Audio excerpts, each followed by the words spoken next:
पश्चिम तानासन आमतौर पे लोगों को शिकायत होती है कि उनकी नाभि डिस्टर्ब है। लोगों को शिकायत होती है कि उनका पेट अधिक बढ़ा हुआ है। लोगों को शिकायत होती है कि उनकी पाचन शक्ति बड़ी कमज़ोर हो गई है। और ये सब कुछ हमारे रहन सहन और खान पान के कारण गड़बड़ हुआ है, हमारी दिनचर्या व्यवस्थित नहीं होने के कारण हुआ है। इसके लिए हम आज सीखते हैं पश्चिम तानासन। लेकिन जिन लोगों को कमर दर्द है वो लोग इस पश्चिम तानासन का अभ्यास नहीं करें। जिन्हें कमर दर्द नहीं है वे सब कर सकते हैं इसका अभ्यास। करने के लिए क्या करना होगा, पहले दोनों पाँव को हमें सामने की ओर खोलना होगा, आराम से धीमे से। खोलने के बाद दोनों हाथों को साइड में इस प्रकार रखना होगा और हाथ कोहनी से सीधे करके चेक करना होगा कि हमारी कमर बिल्कुल सीधी है कि नहीं है। इंपॉर्टेंट चीज़ है कि स्पाइनल कॉर्ड हमारी सीधी होनी चाहिए इसके अंदर। उसके बाद आसन में जाने के लिए फर्स्ट स्टेप में दोनों हाथ हम घुटने पर इस प्रकार रखेंगे, चेहरा सामने की ओर रखेंगे और धीमे धीमे दोनों हाथों को उठाएंगे।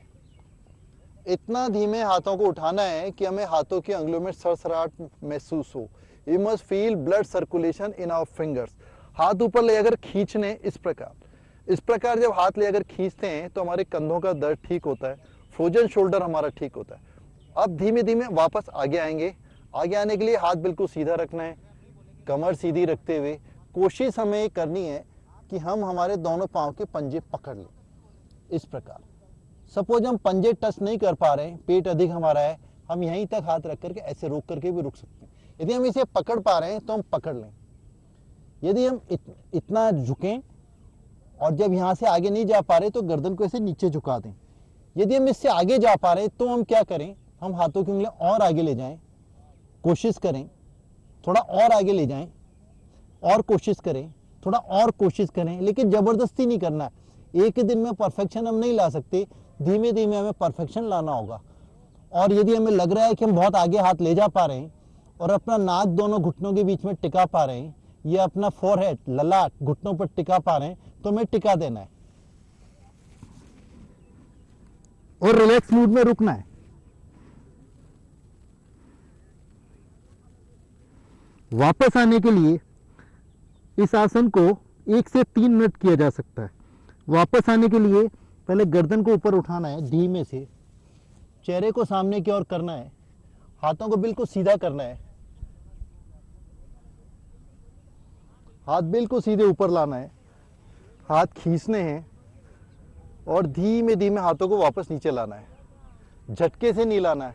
योग और व्यायाम में बेसिक डिफरेंस यही है कि योग में प्रत्येक क्रिया धीमी गति से की जाती है, जबकि व्यायाम में प्रत्येक क्रिया तीव्र गति से की जाती है। इसमें जो गलती हम आमतौर पे करते हैं आसन करने में, वो क्या करेंगे आप लोग, मैं करके बता रहा हूँ जो गलती आमतौर पे करते हैं। इस पोजीशन में लोग बैठ जाते हैं, जल्दबाजी में होते हैं कि जल्दी से आसन कंप्लीट कर लें, खट हाथ यूं करते हैं, आगे झुकते हैं। तो आगे झुकते समय क्या करते हैं, ऐसे झुकते हैं लोग।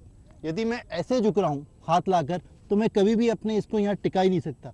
मुझे इस जगह से झुकना है, यहाँ से, इस पोजीशन से, ये कमर को सीधा रखते हुए इस पोजीशन से। अगेन मैं आपको बता रहा हूँ, हाथ ऐसे खींचने हैं, चेहरा सामने रखना है, धीमे धीमे जाना है, जहाँ तक जा सकते हैं वहीं तक जाना है। ऐसा नहीं है कि मैं यहाँ गया और आगे जाने के लिए ऐसे से जोर लगा रहा हूँ, झटके नहीं मारने। आज यहीं तक गए, कल थोड़ा और आगे चले जाएंगे, परसों और चले जाएंगे, लास्ट में हम पकड़ लेंगे पाँव के पंजों को और फिर उसके बाद हम अपना नाक अथवा ललाट टिका देंगे। एक पोस्चर उसका और है, अंगूठा और उसके पास वाली उंगली के बीच में उंगली को फंसा करके भी टिका देते हैं। कुछ पुस्तकों में पढ़ा मिल सकता है आपको। दोनों ठीक है, जो आपको पसंद आए वो कीजिए। धीमे धीमे वापस आए। अगेन आई एम रिपीटिंग, जिन्हें पेट कम करना है, जिन्हें पाचन शक्ति ठीक करनी है,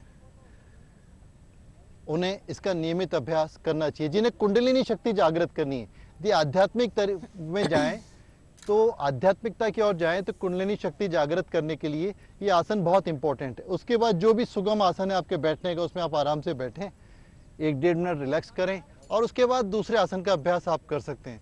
मुझे आशा करता हूँ कि आप इस आसन का नियमित अभ्यास करके अपने जीवन को बदलेंगे